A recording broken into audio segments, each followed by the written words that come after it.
So today we're going to be looking at how to set up the MIDI 2 Workbench in macOS. The application itself uses a couple of development tools that need to be installed and configured, and once it's running you can hook up a MIDI 2 device and the data from it will stream onto the application.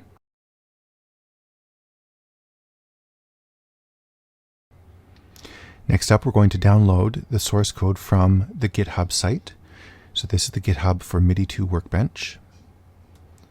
And there's the source code right there.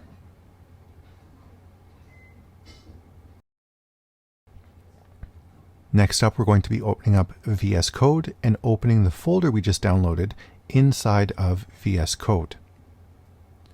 We give it permissions, and then we'll open up two terminals, one in the regular terminal mode, and then one within VS Code with Control-tilde. Next, we're going to take a look to see if we have Node on our system, which we don't, and then we're going to see about installing it. Normally I'd use Brew or Homebrew, but that doesn't work in this case.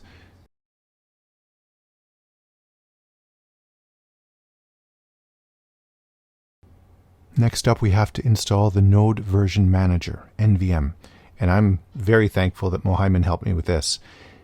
So we have to use the curl command, not homebrew, to install NVM. And so we do it like that. Now we go to the regular macOS terminal and verify that NVM, Node Version Manager, is installed. And it is. Now it's time to head back into VS Code and enter the terminal with Control-tilde. Now after we've entered VS Code's terminal with Control-tilde, we're going to do nvm install 18 to put Node version 18 onto our system and use it. Next up, we have to install the Yarn package manager. This is Yarn, this is the web page for Yarn, and the installation instructions are right here. And we'll be using the npm package manager to install Yarn like this, and we'll do it globally. Like this, we just checked to make sure that npm was on there. Now we install Yarn using npm.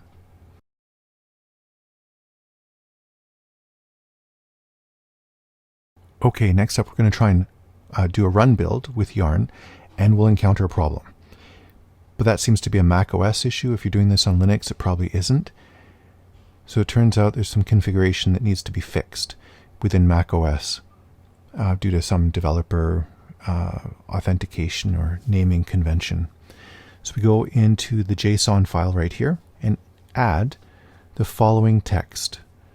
You see repository being set.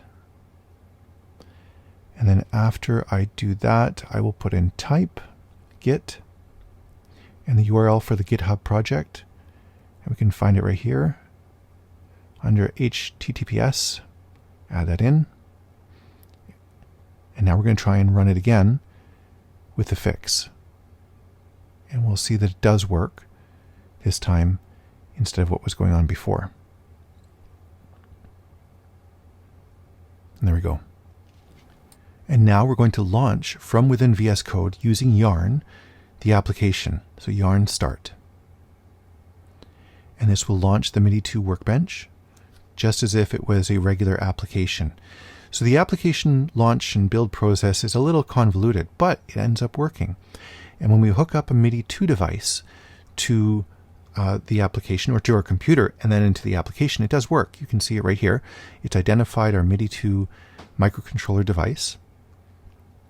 And we can have messages go back and forth between our device and the computer.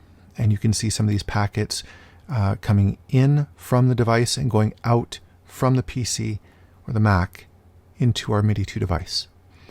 And we can look at the analysis, or we can do an analysis of the individual pieces of the packets to see what messages are being transferred back and forth. So it's a very good tool for developing MIDI 2 applications and MIDI 2 devices. So it's convoluted to get it up and running. However, it's a super useful tool for MIDI 2 development.